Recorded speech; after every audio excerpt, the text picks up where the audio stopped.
Well, pleasure to welcome to the show Emily Markley from Washington College. Emily, welcome to the show. Thank you for having me. Yeah, absolutely. I always like to hear the story of your very first save or the very first time you jumped into goal. Do you remember that? It was actually my freshman year of high school. I started lacrosse a lot later than most other kids just because it wasn't as popular in my area at the time. So after playing softball, I decided to try lacrosse because my brother played in high school. And I was a basketball player at the time, and they asked me to play goalie because I was a point guard in basketball, so I had fast hands. So I hopped in and I immediately loved it. And it just started from there. After my first year of playing, I'm like, I think this is the sport I'm meant to play in college. I love it. That's cool. I want to talk about that quite a bit because I would say for the last 6 or 7 goalies, I've asked that exact same question. It was always like second grade, third grade, fourth grade. I started when I was 8. I started when I was 6 or some like ridiculously young age. And you started at, I don't know what age you are, 14, like when you're a freshman in high school, right? So Yes. a lot of people, I see this question a lot. I have my own answer. I'd like to hear your response. A lot of people say, is it too late? Is it too late to start playing when I'm just starting the game in high school? How do you respond to that, Emily? I don't think it's ever too late. Honestly, I felt it was really good for me because even getting to college, like I only had a very small number of coaches, so I was just ready to suck everything in and learn as much as I could. And I was still so excited about actually getting to play lacrosse. Whereas I feel like most kids might be getting burned out after playing for so long, but I just kind of took it and ran with it in high school. I was so excited just to see how far it could take me because I learned that this was something really special that I had a particular talent for Hmm. athletically. Yeah. Yeah, I think that's a great answer. I mean, obviously, I started playing in college, so to me, it's like it's never too late. It would, I mean, you would have to maybe curb your expectations a little bit. Like if you pick up the game, your sophomore, your junior year of high school, I'm not saying it's impossible, but the odds of playing D1 or pro are probably like, are smaller, right? Because you don't have that many experience, but you can still have a tremendous experience with this game, right? Yeah. All right. So you start freshman year. And then, how do you wait, is it something that came really natural to you or how did you go about then learning how to make the saves? So I didn't have a goalie coach where I came from. My first ever camp was Bill Pilot's goalie school. I went there and I learned that was really good for me just a couple of months after I started playing. I learned from a lot of different coaches, got to meet so many different goalies. I'd say going through the recruiting process, not having a club team that I was really 100% played with, guest playing with a bunch of teams, I found myself going to a bunch of like college prospect camps and learning from their coaches and their goalies at the time. And it was good because the prospect camps aren't very expensive. Getting to see so many other perspectives and finding what really works for me as a goalie and the style how I want to play. And you get to work one on one with college coaches at colleges that you might be recruited by. Mm-hmm. How do those prospect camps work? Because I've never been to one. I've talked to a lot of goalies who have been to them, but my understanding is like, and maybe this is not true, but a lot of it is recruiting. Like they want to see how you play. You want to get your name and your talents in front of those coaches and get on their radar. But you just mentioned I learned a lot there. So talk to me about that. Like how does do you get good coaching at those camps? Yes, I had really good coaching. It was actually kind of a wide range of camps I went to. Like we drove up to Notre Dame one weekend to go to a prospect camp there, knowing that I wouldn't play at Notre Dame, but I'd be playing against such good talent and learning from such legendary goalies and coaches that Mm. it'd be a great learning experience for me. And then other Division III schools in Virginia, Maryland, Pennsylvania that I was being recruited by, learning what the schools and coaches like are, how good of a fit it would be for me, and also seeing what they look for in a goalie, what drills they do with their goalies, and what they want for their teams academically, and just seeing what the school is like. So it was a good mix of going to the huge schools just to learn, and then going to some that I was actually actively being recruited by. Yeah, that's interesting. Yeah, I imagine the more of those camps you do, the better it is. I mean, you said they're not expensive, which is good. So if they're in your area, I guess. And where'd you grow up? You grew up in Virginia? Yes, I'm south of Northern Virginia, so I'd say about an hour and a half from Fairfax in DC. Okay. Yeah. So like if you have, the camps in there, I mean, it sounds like a great opportunity, even if you're not interested in the school, like you said, because well, one, you get used to that environment, right? So like a lot of goalies write me about, maybe you've got this one school. Like I always wanted to go to Notre Dame. I always wanted to go to Notre Dame. And now I'm going to their camp and I'm like, wow, I'm like really nervous because this means so much. But if you get a couple of those reps under your belt, you're probably a little bit more used to it and more calm, and you can go in there and play your best, right? Mhm. Yeah. Awesome. And so, very cool. And so what schools then did you really have your heart set on? You mentioned you went to some of the camps that maybe you didn't even want to go there, but others you did. So I'd love to talk about that. I'd say for me, once it came down to my final choices, it was either going to be a small Division 1 or like a nationally ranked Division 2 or Division 3 program. And I leaned more towards the Division 2 and 3 programs that were ranked because my brother played D3 golf. So I've just always been kind of surrounded in the D3 environment. And I felt like as a goalie too, and academically, school always comes first. And I've been so lucky to be able to switch my major and be so adaptable in college. I'll definitely talk more about school later on because that's something I absolutely adore about my school. Mm-hmm. And just, I'd rather be ranked and play in the NCAA tournament and play in one of the toughest D3 conferences than I don't know. D1's not for everyone, and Division 1 wasn't really Sure. for me. Yeah.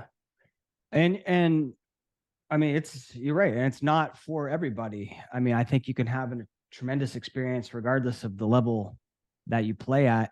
What was it in particular about Washington College that drew you? And did you go to their prospect camp?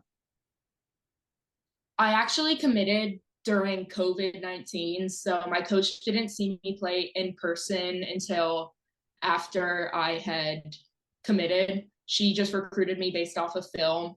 I think I had an official visit, and it was just me, my current head coach at the time, and my parents. And I think this sounds like really cliche and in the movies type thing, but once you know, you know. And I think once I stepped on campus, I think I really knew that this is where I'm supposed to be. Wow. So she recruited you without ever watching you play, because obviously because of during COVID. Um, I mean, that's all based on your highlight tapes. Yeah. Talk to me about how you put together your highlight tapes to make that happen. A lot of it was just clips that my dad had taken at tournaments. And as I said, a lot of the prospect camps, like I went to a 7v7 at a tournament that a school that I was being recruited by was hosting, and most of my film was from their prospect day and from that 7v7 tournament, which was good because it could show my versatility since it's like half field and so small. A number of clips I remember having on that film was like me clearing it all the way down the field to a girl standing on like in front of the crease on the other end, and just her immediately throwing it in goal, like me assisting goals, which was cool. Hmm. I like that. I like that. And then I guess you emailed that tape. Like, how did you even get on their radar? You emailed that tape to the head coach or the link? Yeah, it was interesting. So a few of the schools that I had been looking at because of COVID, I hadn't made a decision in a certain amount of time, or they ended up going with another goalie because hadn't made a decision yet. So I felt like I was out of options because like they wanted me to make a decision right on the spot, and I wasn't ready Yeah. to yet. So they kind of let me go. So Washington College didn't come on my radar until COVID. And my dad, he kind of printed out like every single Division III team in their conference standings and was like, circle which ones based team wise that you would be interested in. So I circled a couple, and then we looked at them school wise. And I remember my school was having like a student athlete experience thing on Zoom that I ended up attending. And the admissions counselor, who was my admissions person, ended up emailing my lacrosse coach and being like, hey, there's a prospective lacrosse player on here. I'm not sure if you've already reached out to her or not, but it's worth a shot just to see if she's a recruit that you'd like and see if she would like to go here. So that's the admissions department is really how I ended up finding my coach. And then we emailed a little bit, sent her my film. I got invited to a visit, and I'd say I committed about 2 or 3 days after my visit. Love it. What would you say is your favorite part about being a lacrosse goalie, Emily?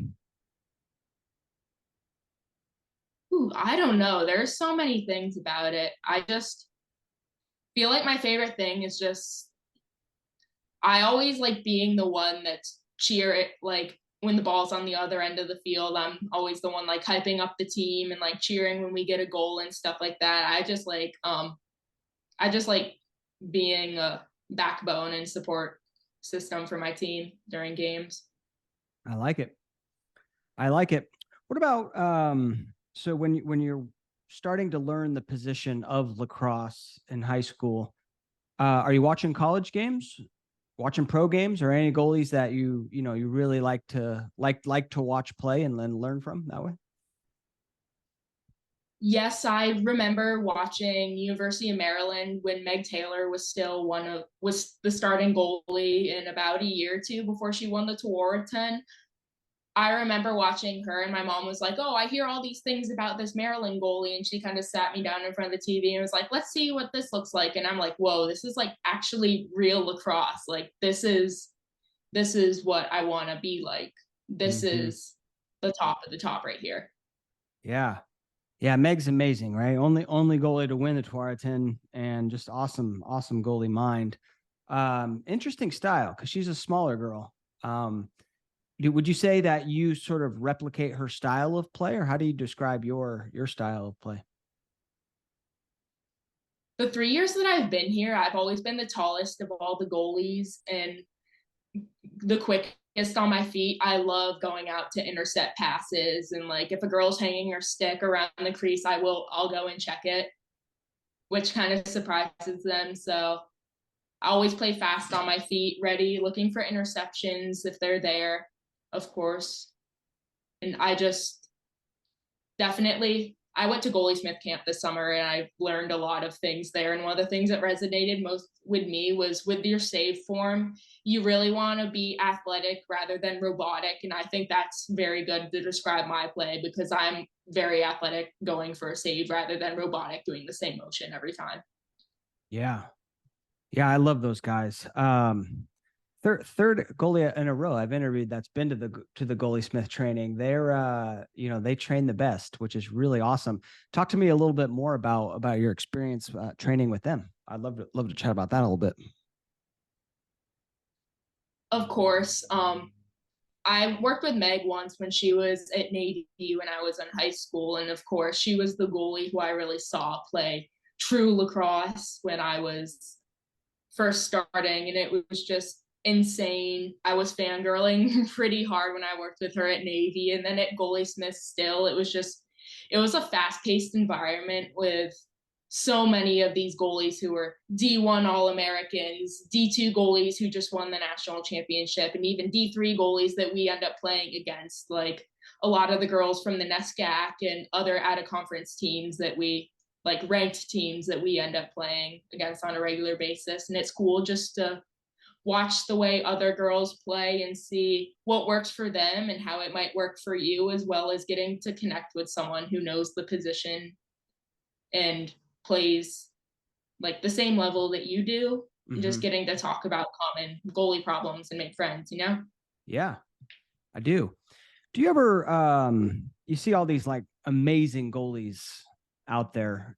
Do you ever feel a little bit like, God, these girls are so much better than me? Like, what, ever have to fight these kind of mental game battles? Yeah, I was really nervous going into Goaliesmith and stuff because I was like, here are these all American goalies at these big D1 name schools that I'm going to be working alongside who are like in my group as I was working. And it's just like, I'm a backup on a D3 team that's ranked in the top 25 and like barely misses out on making the tournament. Like, I play for a ranked school, but like I'm a backup and it's just kind of, I don't know. I felt a little intimidated, but once I actually started playing, I'm like, I can compete with these girls. Like when we did, oh, sorry, that's my cat. All When we did good. full camp Bad Andy, I ended up doing, finishing in like the top 15, which was really a good confidence booster for me. And as I said, getting to talk to these girls that play for these big programs whose names you see all over social media and learning, they're just like me. They're just in the public eye a lot more than I am. Mm-hmm. Yeah. That's a good way to look at it. I mean, I know a lot of people can struggle with that, like comparing themselves to others. But yeah, I mean, at the end of the day, like, you know, especially in a camp setting like that, I mean, you're there just to get better. And so, you know, there's no reason to put that pressure on yourself. Um, tell me about the Bad Andy drill. I've seen videos of it. We've talked about a Goaliesmith a lot, but I don't know if everyone listening would know what that drill is. It's really fun. It's like all the shooters are lined up and all the goalies are lined up. It's like if you make a save, you go to the back of the line. If you miss it, you're out. And it's just you keep circling until there's one person left. Yeah, I like that. Um, yeah, it's like the level of competition and fun and cheering and yeah, and like quick fire, right? Because it's they shoot, you make a save or you don't, and but it's just you keep going, rapid fire. Um, love it. So, talk to me about being a backup because that can be a little bit challenging, right? Like I'm sure you, as a competitive person, you want to earn those starts. But how do you, you know, remain positive and how do you continue to get better when you're not the starter?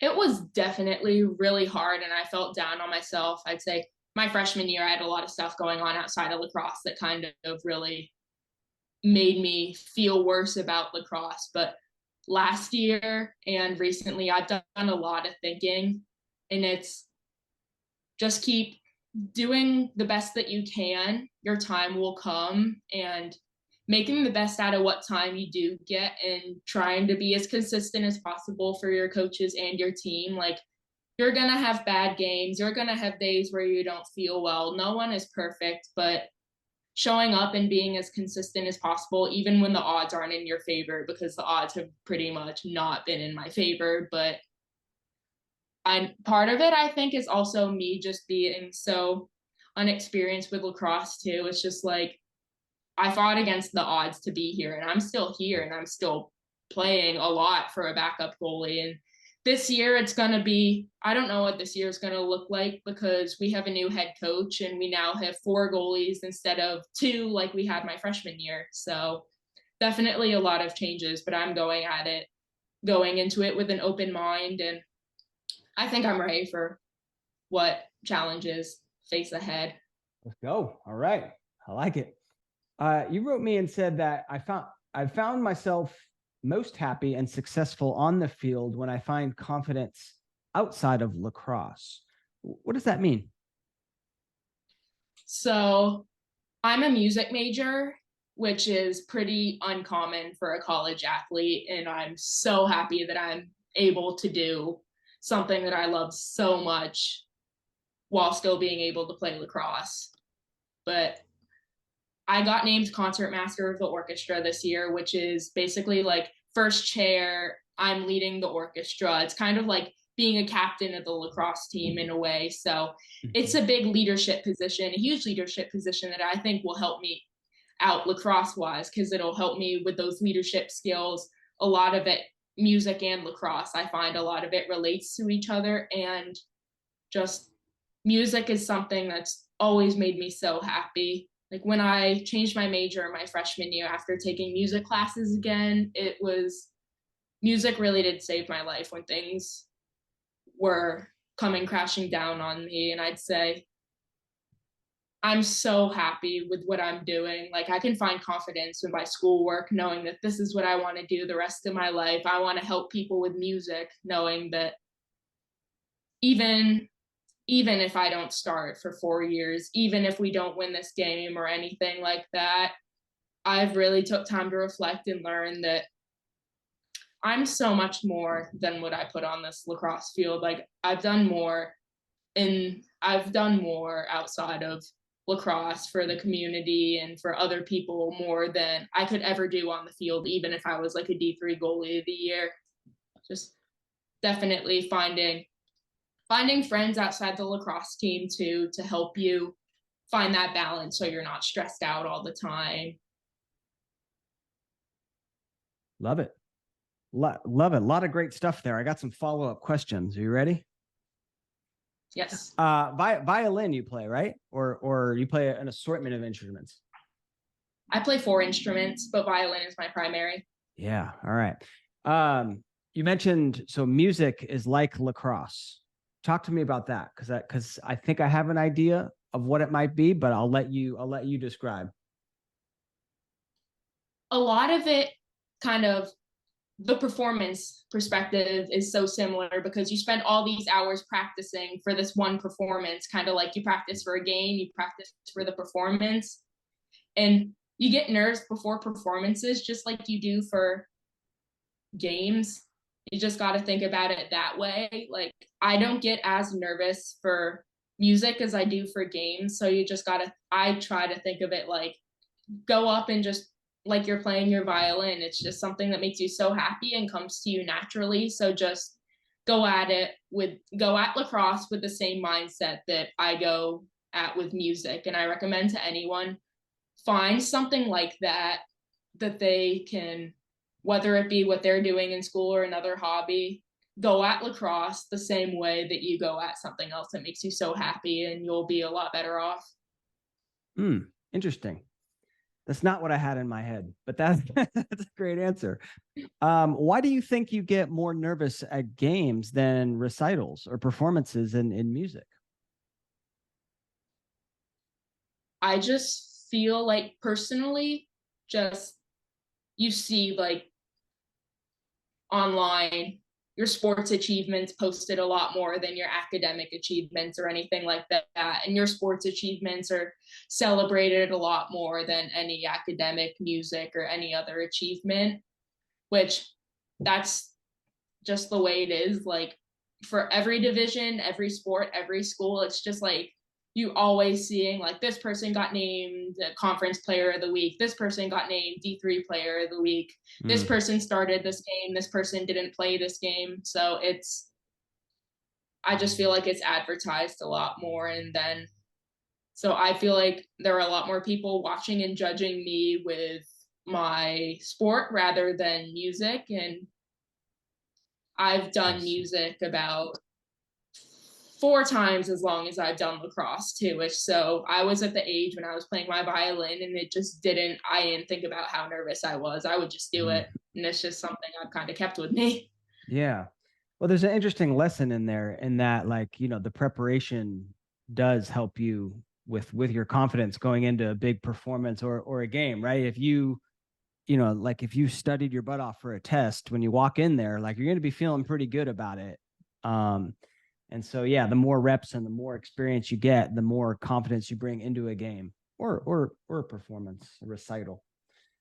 Here's what I thought you were going to say about lacrosse and music. And I'm not a musician by any means. I play a little guitar on the side. I could probably play you a couple songs later, Emily, if you really want. But all right, but when you're playing in a band or like in a group, right? Like you kind of got to be aware of what like the other guys are doing, right? Like if I'm playing guitar, I need to hear like what the drums and what the bass is doing. So like, we can all play together as a unit. And in many ways, like that metaphor translates to the lacrosse field when we talk about team defense, right? Like you should. I can't believe I completely forgot to talk about that, but yeah.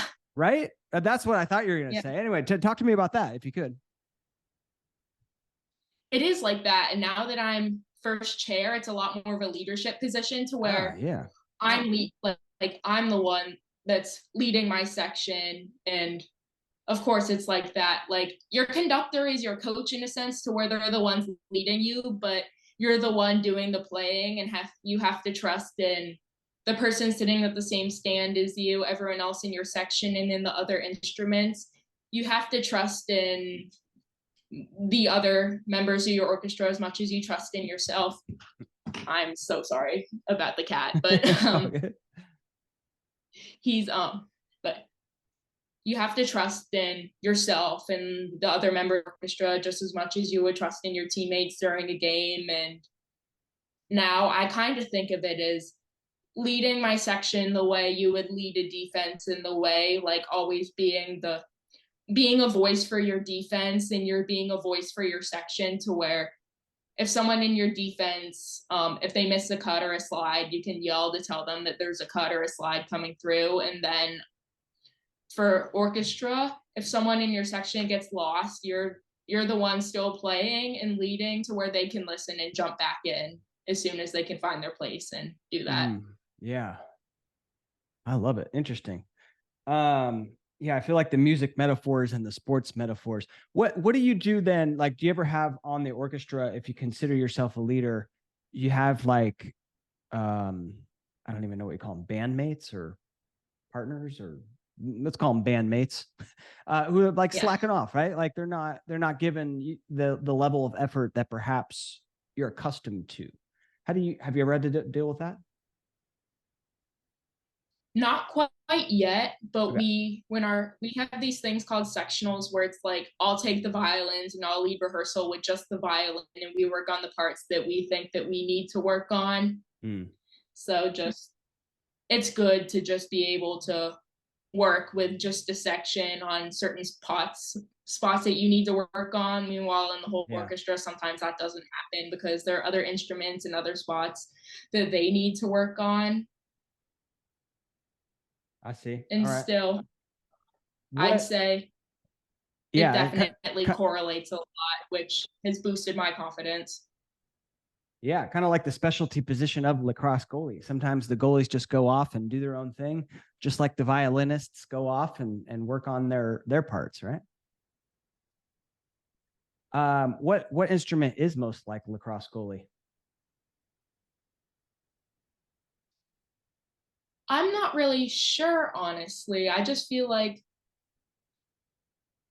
everything that I do school wise, I felt like has tied into lacrosse. And then like lacrosse, I felt like if I'm doing something, it's just like if we're conditioning and we're doing like, I'm trying to think of an example, when we're doing like the race snap downs, and they're like, okay, you need to do it like up, down, and if you mess up, you're gonna have to run a lap for not listening well. It's kind of like I'm like, oh, I'll be great at this because listening, you can't play music without listening. And then even if it's something like a stretch or something else that you need to do, finding a rhythm in order to do it right and get the most out of it, the way a musician would with finding a rhythm.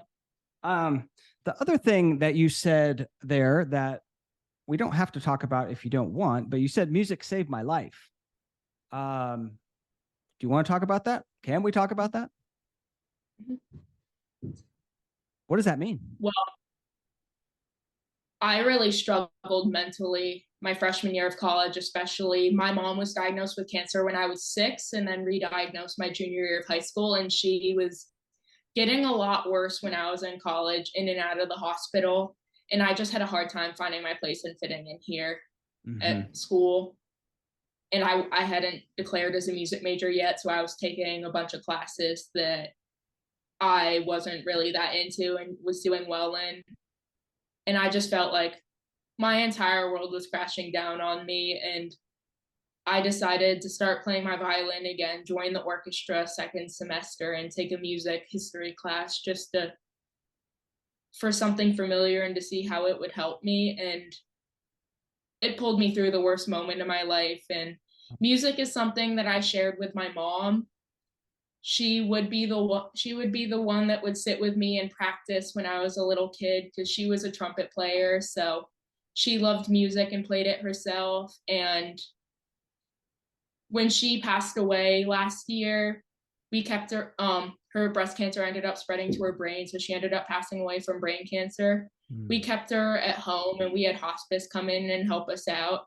I played my violin for her when she was bedridden, and I could see how much happier it made her as she was dying. I could see how happy it made her, and I think that's when I knew I really wanted to pursue music therapy.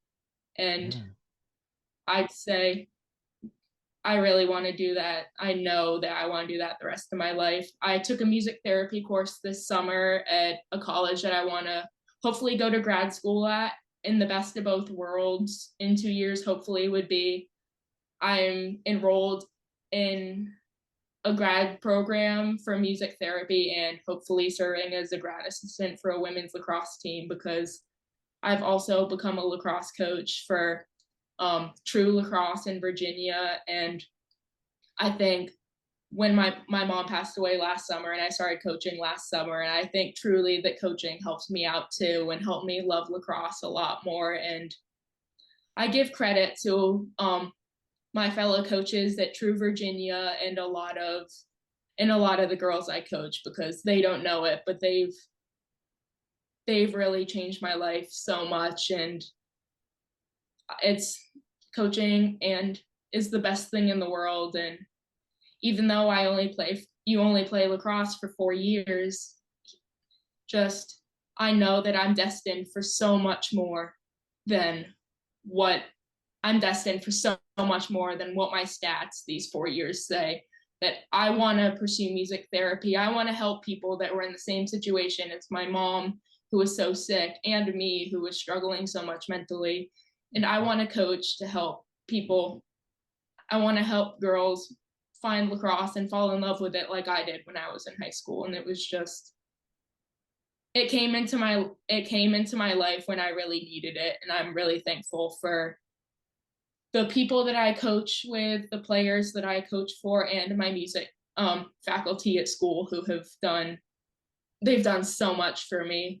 I have my teammates and coaches in the audience at my performances, and the music department and the stand at lacrosse games. And I think that's just something that's so special to me. That's beautiful. Thank you so much for sharing that. What would be your advice to those young goalies that find themselves in that situation? And it could be a number of things, but the world's sort of crashing in on you, right? A lot of people do find themselves in that situation for one reason or another, but what general advice would you give to those young goalies? Just try to find things that make you happy, and do not be afraid to reach out to people that care about you. I give a lot of credit to the coaching staff, my old coaching staff here, when I was going through everything, because they were my biggest supporters and they helped me through a lot of things. And so going through grieving while being a full-time student and an athlete it still has its ups and downs, and just that your feelings are valid, and that be patient with yourself and give yourself the time that you need, and that don't be ashamed of how you feel, because you can't control how you feel. And talk to people and be patient with yourself is the most important thing.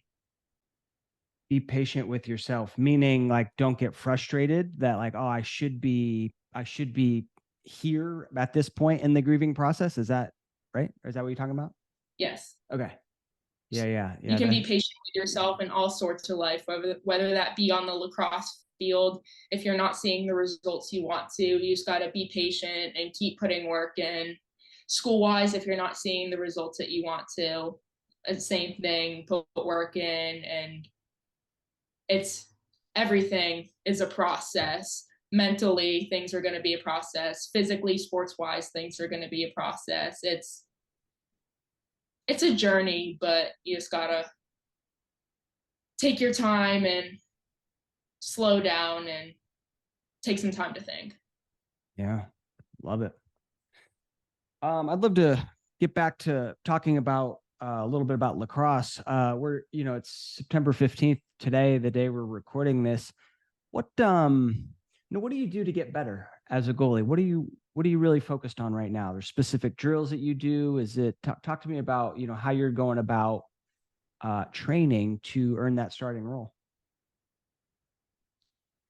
So I'll text my teammates and ask them to shoot on me and stuff, which we'll go out and do that sometimes. But something I really like doing on my own, I've struggled with low shots a lot, and I learned a technique at Goaliesmith that has really, really worked for me. So what I've been doing is kind of just, it's like wall ball, but I just throw it off the wall and I'll like make the motion of making a save. And I really like doing that. I did that last year too, and I saw my performance like skyrocket after I did that, because it's good just to you, your music in your earbuds, a ball, and you're just hitting the wall, but rather than wall walling, you're just working on your form to make that save. And when you're thinking about your form, so once you get to practice, you'll actually, it'll become more natural to you. So it's wall ball, but like when the ball comes back to you, it's essentially like a low shot. And then you make the save. Is that what you're? Is that it? Yes, I'll Okay. do anywheres too, but I'd say definitely I'm working on my lows right now, and that's the main thing I've been doing. All right. I like it. Um, Very cool. What about your stick setup? What do you go with for the stick these days? I definitely need to get my stick restrung. But I'd say as of right now, I have a Maverick. It's in the locker room right now, but I have a Maverick carbon shaft, which I got it done at Lacrosse Unlimited in Rockville for my birthday, like my junior year of high school. So definitely time I need to get it done. But yeah, it's a Maverick carbon shaft, which is good because it's shorter and lighter, because I like my shaft shorter so I can, and lighter so I can move my stick, like move it quicker. And I Mm-hmm. felt like longer shafts, I kept getting it stuck in my legs a lot because I have long legs. And then for a head, I have a STX head, and then I have it strung to where it's got a good pocket. Like my stick has a good pocket. Like I have 3 shooting strings on mine, and the pocket has a good hold to try to reduce rebounds, but it's also good for clearing too. Like it holds well on clears, but it also Best of both worlds. The best of both yeah, worlds. Um, I love it. And it's Eclipse too. I think so. Yes. Okay. It looks like it in the pictures I've seen on your Instagram. Which, by the way, when I was looking at that picture, I just got reminded of another question that I was going to ask you, another story that I want to hear. Um, it's about that post you talked about giving, this feeling of like wanting to give up, right? Like, which can be pretty relatable, right? I mean, there's certain, like in a lot of things that we do, you get hit with like, oh man, like it'd be so much easier to stop, right? I feel like stopping. Talk to me about those feelings that you had to go through and kind of how, what got you over it. And it might be related to some things we've already talked about, but let's do it. I ended up taking 2 weeks off of lacrosse and school my freshman year and going home and receiving medical care for my mental health. And I made that post the day after my first game back. And I felt like I needed to do it, not just for me, but for anyone else. Cause I feel like social media in a way is one of those things where like this is life behind what we see on social media, that a lot of athletes and other people are really struggling with. I'll pull up that post right now to see what I wrote because I don't remember off the top of my head, but it was giving up on just wanting to walk away from lacrosse in school, but after receiving treatment and giving it some thought, when you've reached your limit. And I think after getting the care and support that I needed, I knew that I was at that point where I still had more left in me, that I wasn't done yet. And Yeah. to those people who feel like they're not really burned out, but feel like in order to move forward, you have to take a step back. And not give not give up, I'd say. Not I'm trying to word this right. Not give up, but choosing to walk away. Sometimes you have to give up something that's holding you back in order to move forward. So Yeah. at that moment, I had thought about it for a while, and I knew that I hadn't gotten to that point where I knew that I could still be playing lacrosse, that I didn't need to give it up and I could be happy with it still. But I'd say to those people who are in that situation, there's no shame in walking away from something that no longer serves you. Mm. How do you so you take a 2 week break for for mental health, right? How do you know when you need to do that in general, like a general question? Because if I sprain my ankle, right, like obviously I got to take any sort of physical injury. It's pretty clear, like you can't play, right? You twist your knee, you can't play, right? Mental health injuries, quote unquote, or mental health issues are not as clear, right? You're still obviously physically able. It's the mental thing that's going on. So the question that I have in my head is, when do I know, like, all right, I need this 2 week break? I kind of made the mistake of keeping things bottled up. Like, no one knew that my mom had cancer until about September or October of my freshman year. Like, my coaches didn't even know until I think I had said something to someone on the team and they ended up telling my coaches. I don't remember how it went down, but it was a lot of stuff was going on behind closed doors and everyone only saw like how I was reacting to it.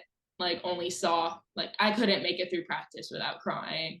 Mm-hmm. I was getting sick before practice every single day because I was so anxious and it just made me so nervous. And if it's to the point where it's your mental health, it's causing your physical health to suffer because you're in so much mental distress, that talk to somebody and talk to someone you trust. If your school has a sports psychologist, talk to them about it. And just, I felt like people leaving for 2 weeks in the middle of conference play, I thought people would think that, oh, she's selfish for leaving her team in the middle of conference play. But it was actually the best thing I could have done for my team, was taking that time away and getting back to where I needed to be in order to be the teammate for them, because it wasn't fair to them to force myself through it any longer. Mm. Yeah, that makes sense. Makes total sense.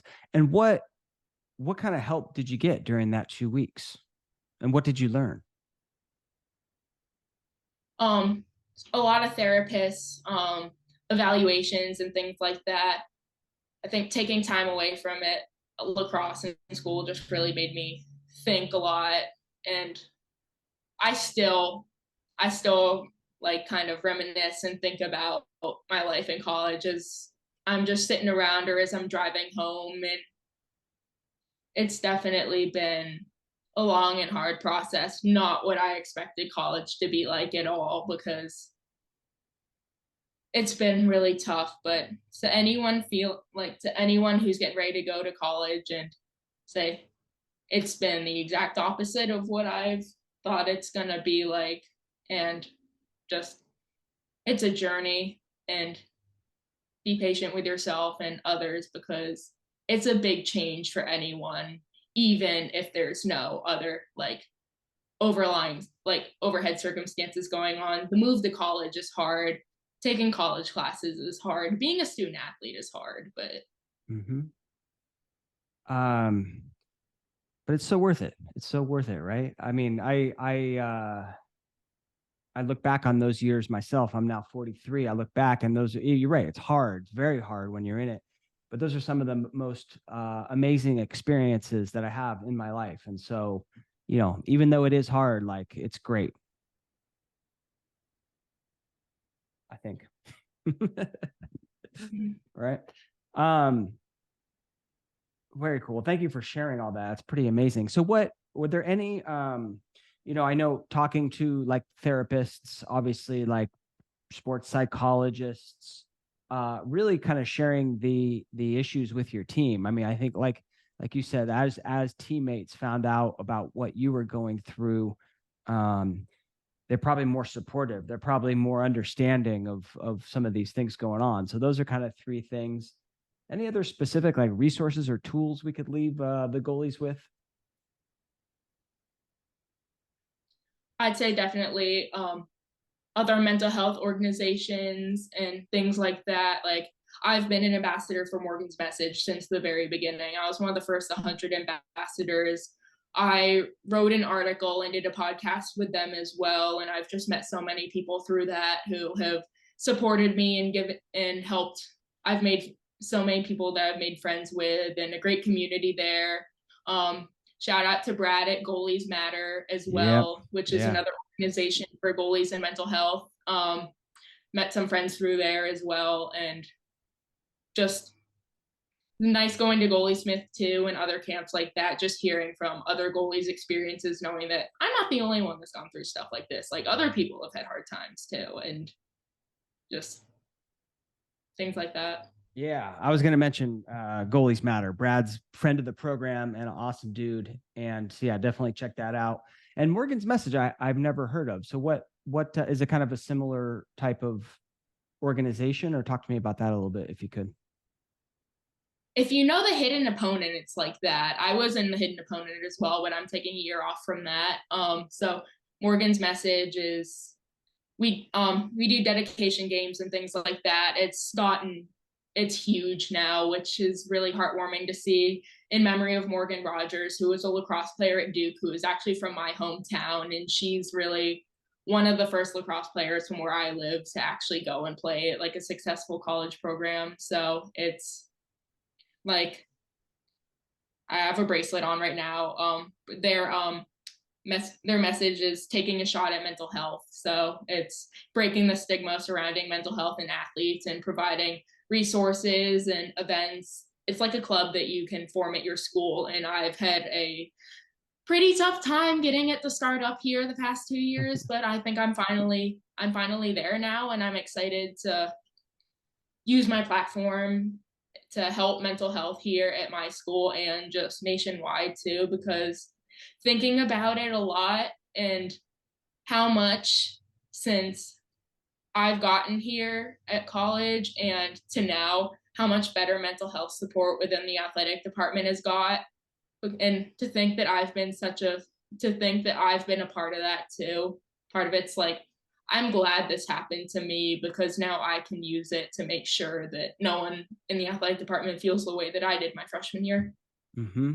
Beautiful. Beautiful. I love that. Love that so much. That's awesome. Taking a shot at mental health. But we're goalies. We're making saves in the name of mental health, right? I also read that you were a member of the LGBT community. Yeah. Could we talk about that a little bit? Are you okay? Yes. Yeah.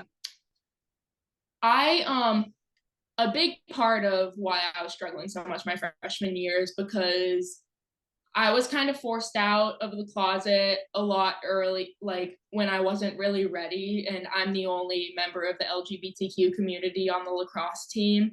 And I didn't know any other LGBTQ athletes at the time. So it was very hard for me. And most of the team was really, really good about it. But I just kind of always felt like I was the odd one out. And when everyone was like talking about boys and stuff like that, I'd just kind of be sitting there or like, things like that. I just felt like it was always something that was in the back of people's minds. But my friend on the soccer team, she actually started a club at the school for LGBTQ athletes called Pride in Athletics Club, and I was the vice president for a while, but I stepped down because school got a little too overwhelming and I needed to prioritize my academics. But I'm still in the club, and we do a lot of things where we do like pride games and host events and just really have like made the LGBTQ community within the athletic department feel comfortable. And as I said, that's something that to know I've done a small part in such a big change has really made the world to me. And I'm so incredibly happy to see the direction that our athletic department is going in. And as a school, our conference that we play in was actually named the LGBTQ Conference of the Year. And that was really nice knowing that, like, yeah, we did that. Right. That's amazing. That's amazing. What would your advice be to someone who might be in that, in that same situation? Perhaps, they're on a team and they haven't come out yet. And, you hear all these girls talking about guys and this and that, and they feel uncomfortable. Your advice to them, what would you say? Take your time and come out when you're ready. And at first, to people you're comfortable with, I didn't really have that option, sadly, but I'm lucky to where my old head coach and one of our assistant coaches are also members of the LGBTQ community. So I knew that no matter what, I would always have coaches supporting me. Yeah.